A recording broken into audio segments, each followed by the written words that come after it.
I'm Julie Davey, and I'm going to talk to you a little bit about MS Get a Head Start and kind of the whys, like what it is and why on earth did we start it, in the first place. The really exciting thing about this is that this is the kind of the fruition and like the start of what has actually been a 7-year project for me. So this has taken a long time. It's been a lot of work. Anyone who knows me has known that I've been chirping on about this program for a really long time, and its value still to really change the lives of those living with MS is so impactful. So a really, really exciting opportunity to be here and to actually have it launched, to have something that has been an idea, actually a conceptual model out there ready for people to use and upskill. So to start with, why? Why does the treatment of multiple sclerosis need to change? Why does a program like MS Get a Head Start need to be out there for health professionals and individuals living with MS? To start with, when you get diagnosed with MS, no one gives you a manual. No one sits you down and tells you all the things you actually really need to know about living with that condition. How to exercise, how to manage your fatigue, how to manage pain and what to expect with certain pain patterns, how to manage your cognitive well-being, what services may be useful to you. So, often you may get some good information from neurologists, GPs, your MS Society, but often in that very early stages, people can feel really lost and they don't know where to start. So, first of all, there's no manual. There's no one that says, here's the best way to manage your MS. The other one is, unfortunately, there is some really poor referrals into the health system. Now, this is some research actually done here in New Zealand by Nicola Keys in 2011, looking at some of the opinions of individuals with MS about exercise. One of the most poignant things that came out of that research was the poor referral.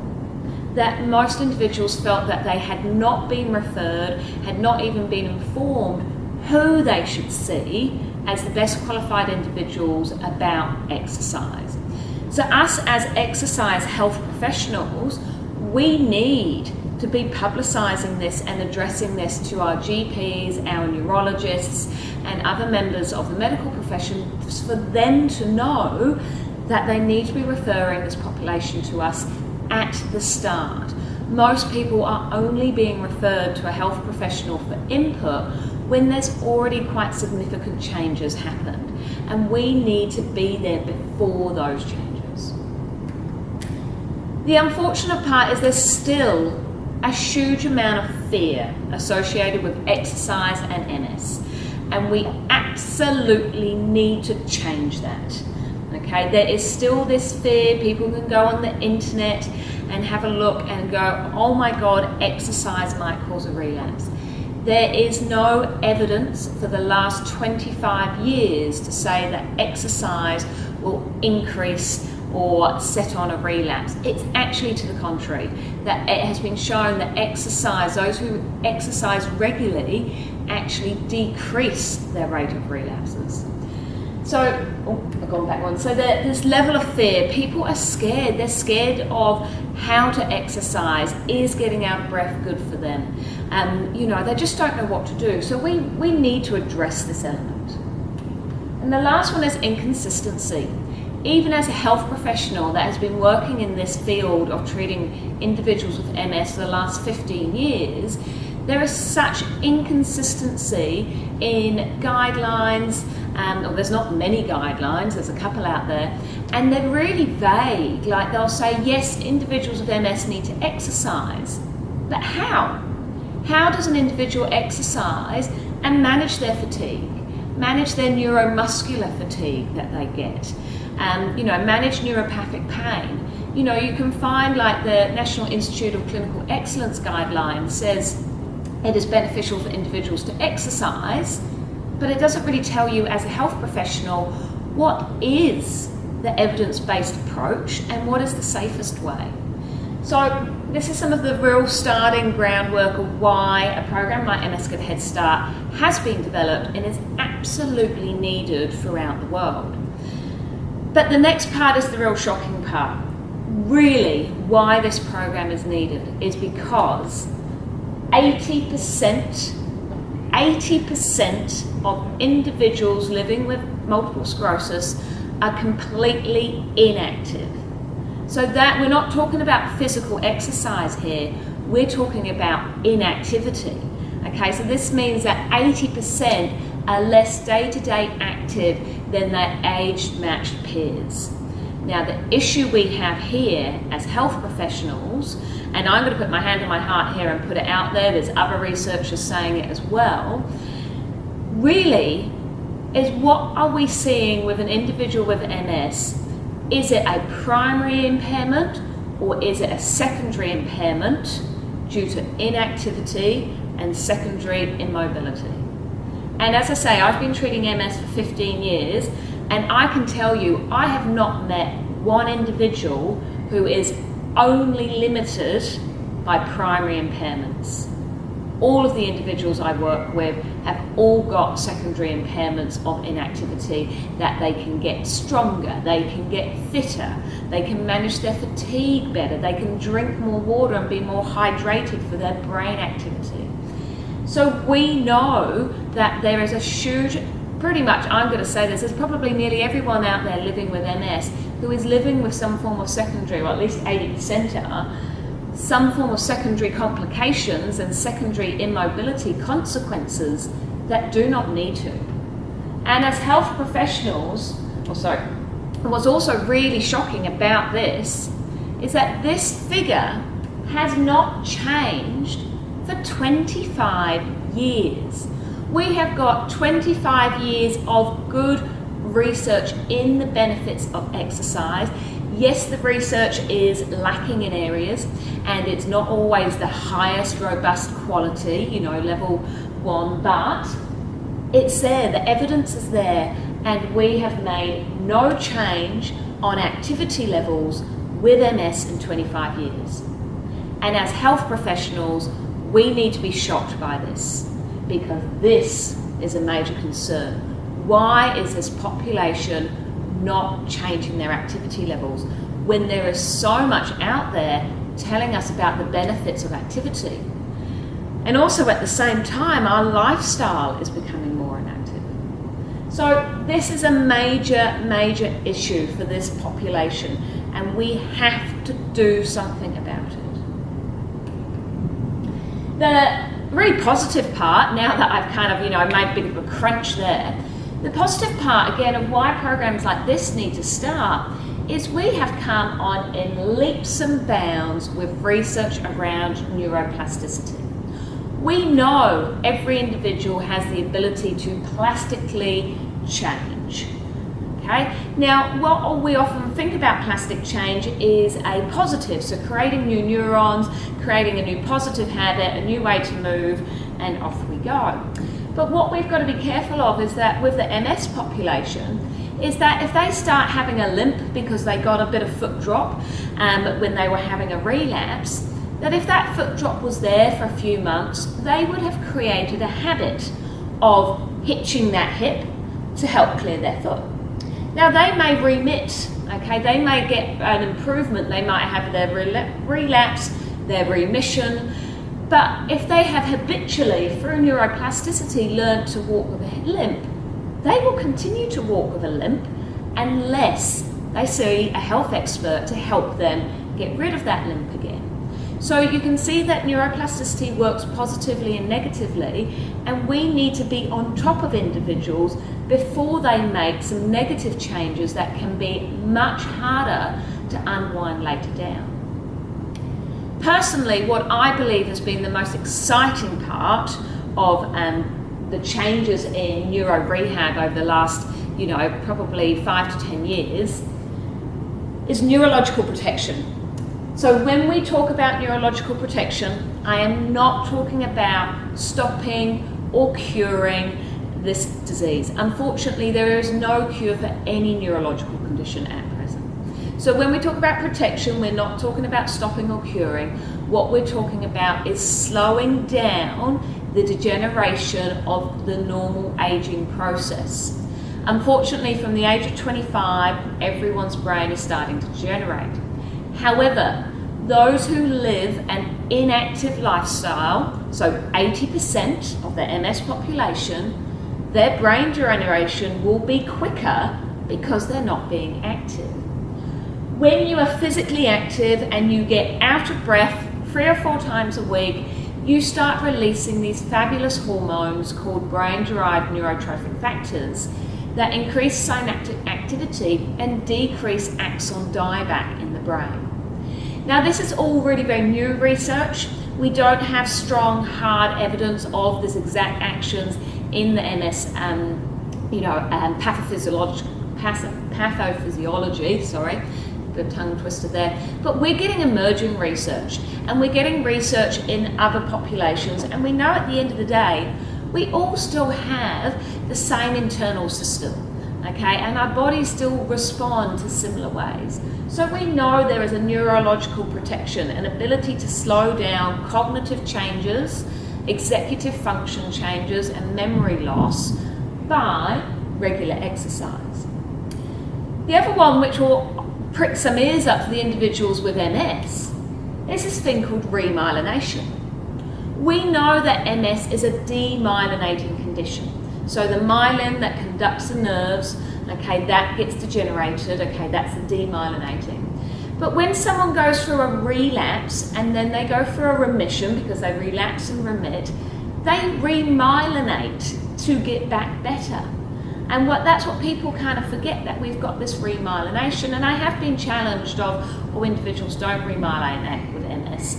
Well, they do, but there is several theories of why the remyelination process gets worse. It struggles, and that's why we tend to see this course of further degeneration into that secondary progressive. Are people not remyelinating? One, because there is some evidence to show that individuals with MS have more of a protein called LINGO that kind of blocks remyelination. Is it due to the fact that their relapse and their remission, that they start just getting too much damage on an axon, nerve axon, that it just hasn't got the ability to repair itself again? But really what I think is a real pivotal part about this is it's exercise and activity that is the number one and the biggest driver of remyelination. And if you've got 80% of a population that are completely inactive, they are not promoting remyelination in their body. So of course they're going to get worse. So these 3 areas, neuroplasticity, neuroprotection, remyelination, are game changers to neurological conditions. However, what people forget is that they're all activity dependent plasticity. There is no medication out there that can reproduce any of those elements, especially without significant side effects. Exercise is what drives all of those. The simple part of moving the body we evolved over thousands of years to have. So just so you know that I haven't made all of this up, obviously all of the MS Get a Head Start program is based on a huge amount of references and research and literature, and hence why it's been a 7-year project. We have over 110 reference articles in our reference list that we cite regularly. This is a really fascinating 2-part paper from White and Castellano. Now just look at the date, 2008. That this was published. So this was 11 years ago. And what we know, when something gets published, that it's actually been worked on for several years beforehand. And this is a conceptual model highlighting the hypothetical effects of exercise on MS. So 11 years ago, they were hypothetically saying there should be a reason that exercise promotes functional benefits. We've seen improvements in cardiovascular fitness, muscle strength, balance, bone density, fatigue, improving cognitive function, improving mood, decreasing depression. And 11 years ago, they were starting to say, yes, exercise has the potential to influence brain health through neuroprotection, neuroregeneration, neurogenesis, and neuroplasticity, as well as the research going on into immunomodulation about anti-inflammatory and pro-inflammatory effects of exercise. And what they all do is enhance quality of life, and that is what we're here for. Then moving up to some more modern research, okay, and also up-to-date research, which the top article here is there an overlooked window of opportunity in MS, and this was published last year in 2018. Now, I find this study fascinating, and I really want this to sort of MS Get a Head Start is very much pinned on this study, because what it is saying that at the moment there's some really nice published research out there showing that exercise is beneficial for MS.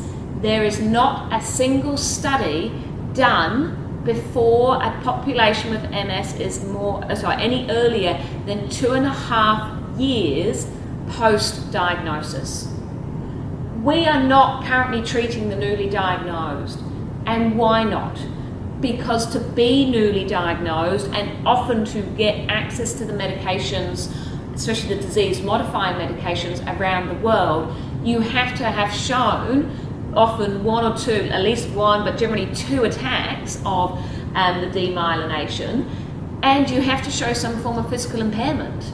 So we know at diagnosis, individuals with MS aren't skipping around happy as Larry. They've got some issue why they've gone to see the neurologist or GP. Why on earth are we waiting for over 2.5 years before we even start doing exercise programs? We need to be working on the newly diagnosed before they start getting their issues. There's also this fantastic paper here by Robert Mottle and a lot of very influential MS researchers, which is Exercise in Patients with MS. It's a personal opinion in the Lancet Neurology Journal. So this was 2017. And this is the paper that really highlights the fact that we've got some really nice starting evidence. Yes, there isn't enough high quality evidence showing that exercise is beneficial. So that he pulls together, or they, pull together a lot of the systematic and meta-analytical reviews already done on MS and exercise and summarize it for you. But they really talk about the issue that 80% are still fully inactive even 25 years down the line. So both of these modern papers are showing that we're still not exercising individuals with MS early enough or as a whole population well enough. So what is MS Get a Head Start? Okay, MS Get a Head Start is it is a trademark name, so when you provide the program of MS Get a Head Start, it is exactly this. You can become an MS Get a Head Start accredited provider and not necessarily deliver the program, but just have upskilled your knowledge in how to treat MS correctly. So it's a therapist-led group exercise. It can be delivered one-on-one. It is 6 weeks long, 1 hour of exercise twice a week. So it's a total of 12 sessions over 6 weeks. It can be hydrotherapy or land-based. We've had great results in both settings. And it's a circuit class, so it's often 9 exercises that every individual goes around, does each exercise a number of times in high intensity intervals, and I'll talk about some of the reason about that in a moment. What's the real pivotal part about MS Get a Head Start is it covers 6 educational topics, because MS Get a Head Start is not just an exercise program. We are talking about changing people's health behaviour, their self-efficacy, their confidence, empowering them to manage their MS as best as they can, providing them hope for when the program finishes. There's huge parts in the program of self-reflection. They've got to write a self-reflective element each week. They've got to document how much exercise and activity they're doing each week and really putting their learning into practice. We are trying to set people up for best success. So our aims is to instill hope Because when you get diagnosed with MS, there's no way to sugarcoat it. It's not that hopeful condition in the sense of, oh, you'll be great. People go into the, oh my God, what's going to happen to me? And what we know is that there can be hope. The drugs are getting better. We know if we can get the 80% of inactivity exercising, their outcomes will be better and quality of life will be better. We're going to empower that self-management, as I said, because it doesn't matter to me how well someone's literally doing when I'm with them. It's how well they do when I'm not with them. That is the powerful part. We provide that building the confidence, that self-efficacy, that they know they've got the skills to live well with their condition. That positive environment. And, you know, I may be, you know, potentially stepping over a line here and, you know, stating something. However, I truly believe that the results we've had and how this program works, I believe MS Get a Head Start and programs of similar concepts have the ability to change the journey with MS. I truly believe that if we can influence people really early from diagnosis, that the journey of MS can change. Obviously, it's still going to be degenerative and it's still going to do that path, but can we slow it down and make individuals lead a much better quality of life? So, the 6 educational topics, they are always delivered in this order because it's what we've worked out is the best way.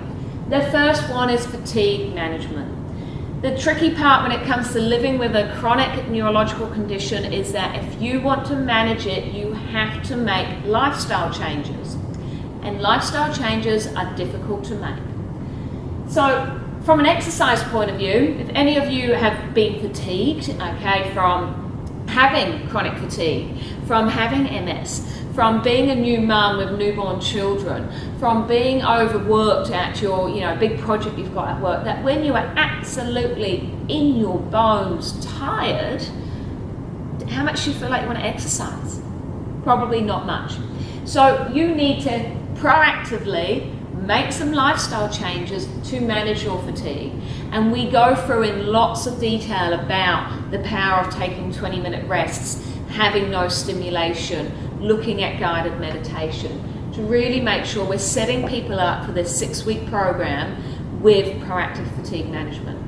And as therapists, you have to keep going back to this because people drop off the bandwagon at monitoring them, looking after their fatigue. The next week we come to exercise prescription, which I'll talk a little bit more about on the next slide, because we talk about 6 core principles of exercise for MS, which are all evidence-based.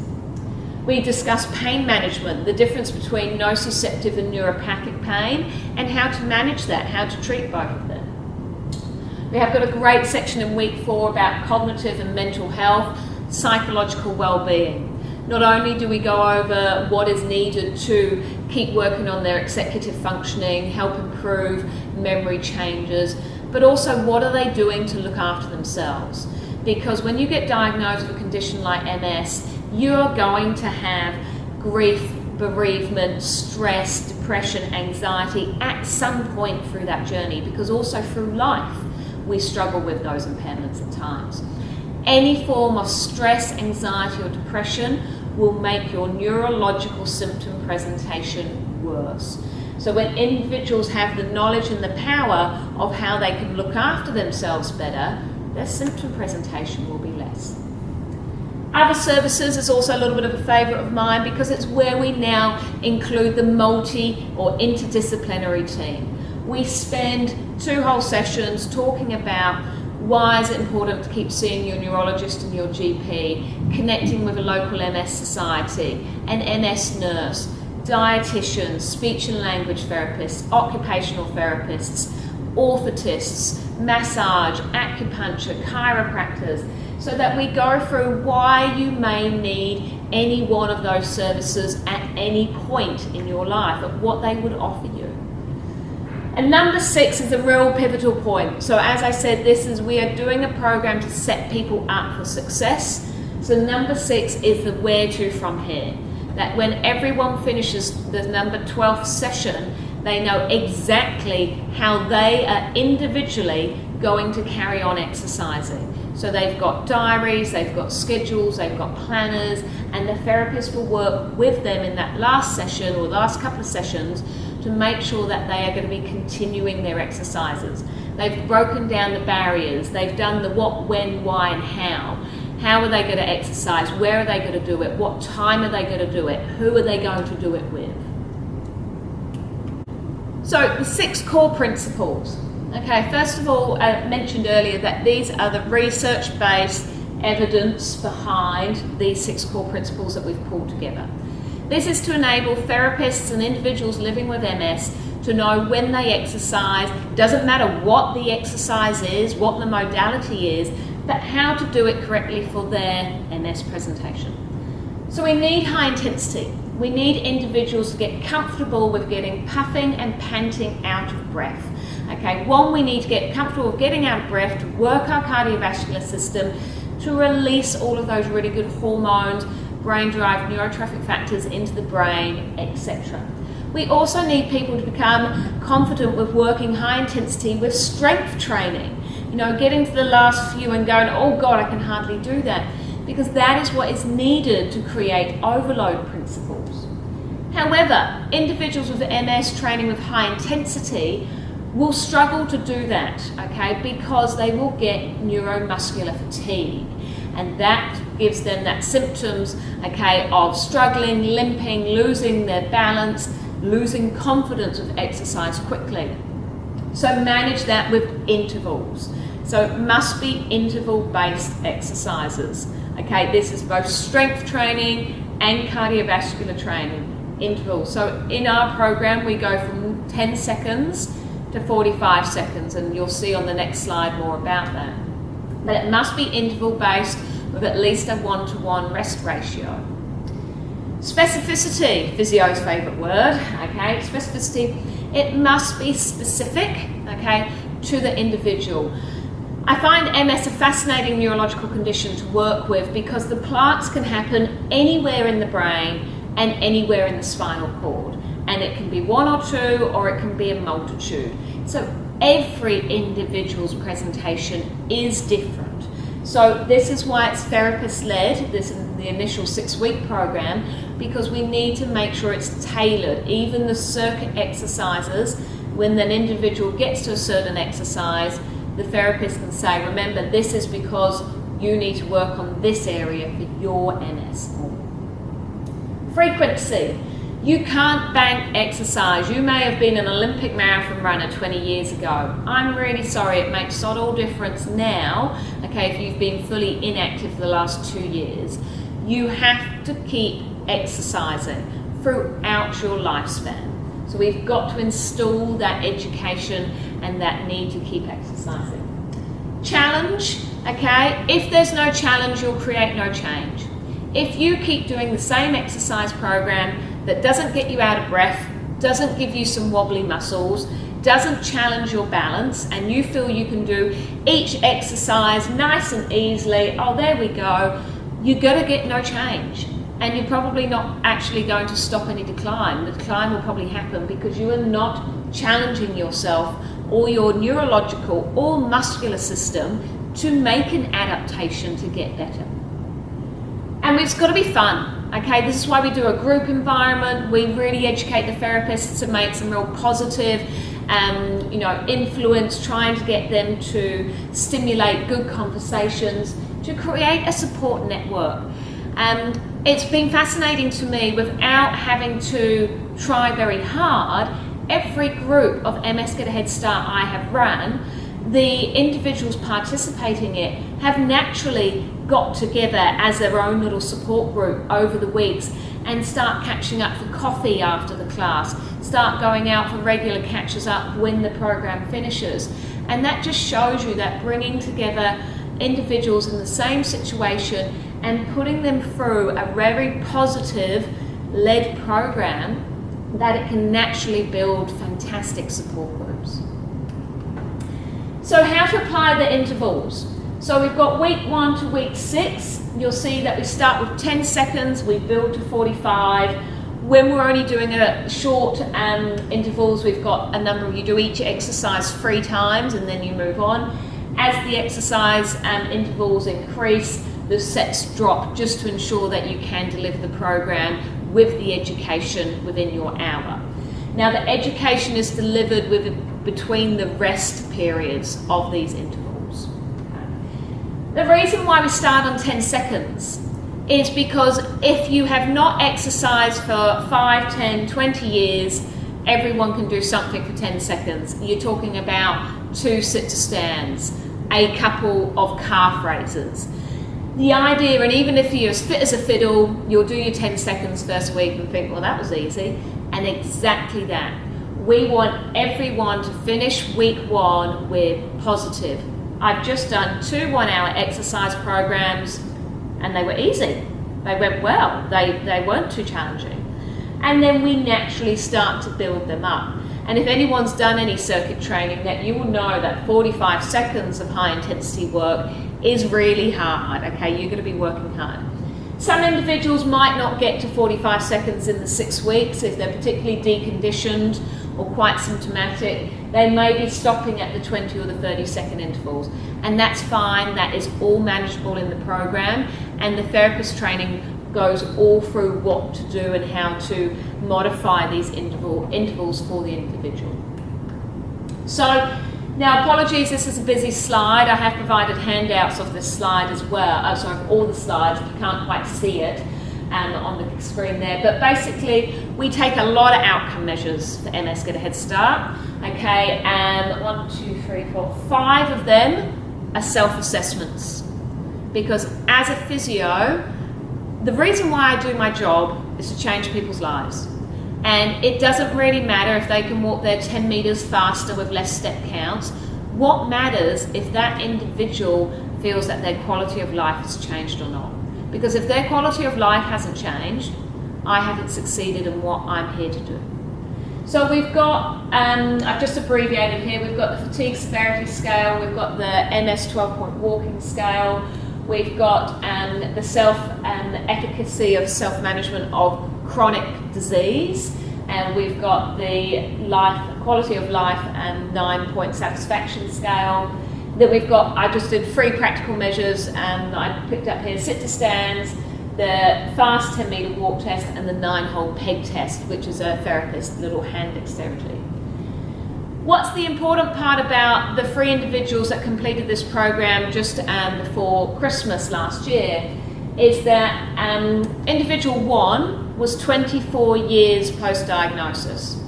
Individual 2 was 10 years post-diagnosis. Individual 3 was only not quite a year post-diagnosis.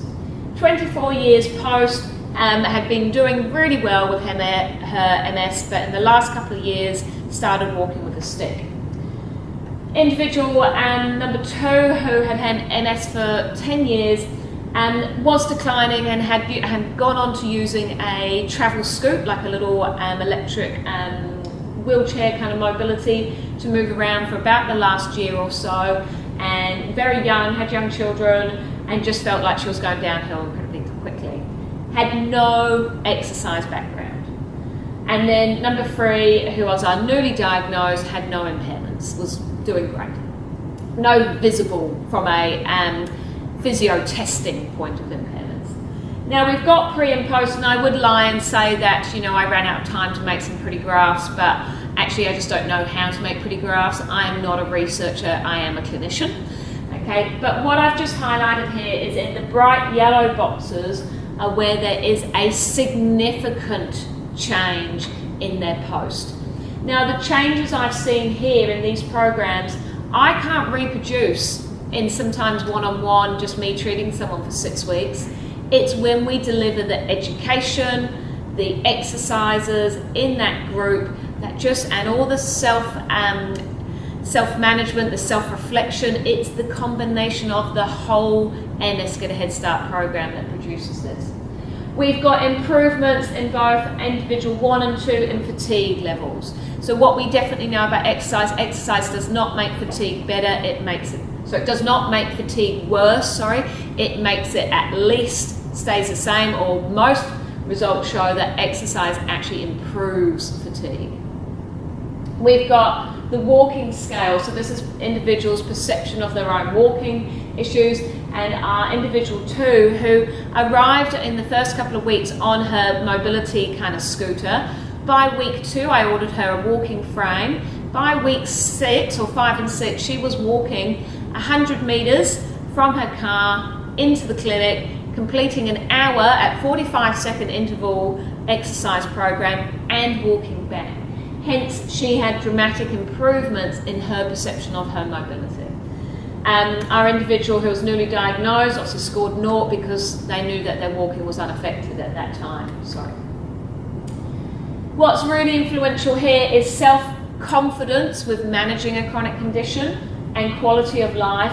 We have massive improvements. Some of these improvements have gone up by nearly 20 points, okay, in 6 weeks, that they feel more confident and quality of life. And we've even had those small improvements in our newly diagnosed individual as well.